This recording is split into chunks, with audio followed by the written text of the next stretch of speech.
Hello guys, স্বাগতম জনাইছো আপোনালোক আটাইকে মোৰ পাকঘৰ চেনেলটোলৈ। আহক তেতিয়াহলে পলম নকৰি ভিডিওটো আৰম্ভ কৰো।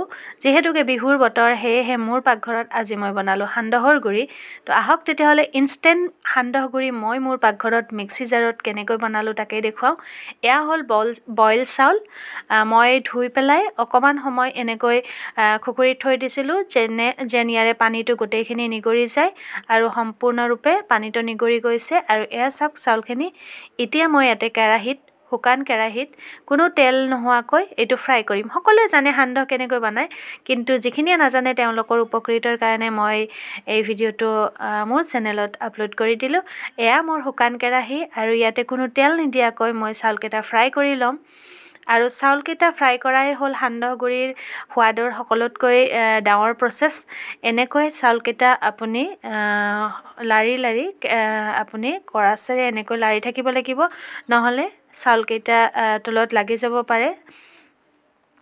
আৰু এনেকৈ যেতিয়ালৈ চাউলকেইটা এটা দুটাকৈ ফুটি ফুটি নাহে তেতিয়ালৈ আপুনি ফ্ৰাই কৰিব লাগিব।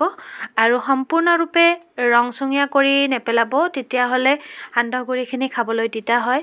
তো আপুনি এবাৰ দুবাৰ বনালে গমেই পাই যাব কেনেকুৱা ধৰণৰ হ'ব লাগে। তো এয়া চাওক মোৰ চাউল ফুটিব আৰম্ভ কৰিছে। তো এনেকৈ মই লাৰি থাকিলে গোটেইখিনি চাউল এনেকৈ ফুটি ফুটি সম্পূৰ্ণৰূপে হৈ যাব। তো এনেকৈ মই চাউলকেইটা ধুনীয়াকৈ ফ্ৰাই কৰি ল'ম। তো এইটো প্ৰচেছ হ'ল সান্দহৰ সকলোতকৈ মেইন প্ৰচেছ।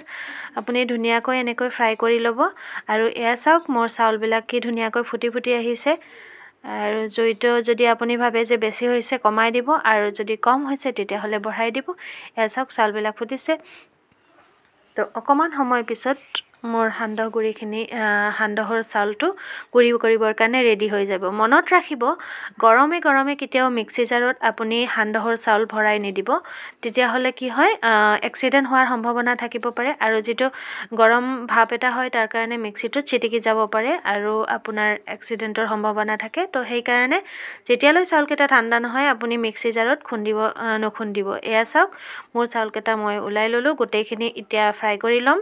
তাৰপাছত যেতিয়া ঠাণ্ডা হৈ যায় তেতিয়া মিক্সি জাৰত মই খুন্দি ল'ম। এয়া এনেকুৱা ধৰণৰ এটা ৰং হ'ব, তেতিয়া আপুনি জানিব যে এয়া সান্দহৰ চাউল সম্পূৰ্ণৰূপে ৰেডি হৈছে। এয়া আৰু এইখিনি চাউল ভাজাৰ সময়ত ইমান এটা সুগন্ধ ওলায়।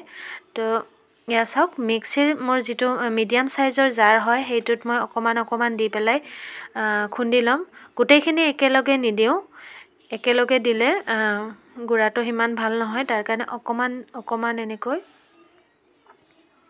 দি পেলাই মই খুন্দি ল'ম।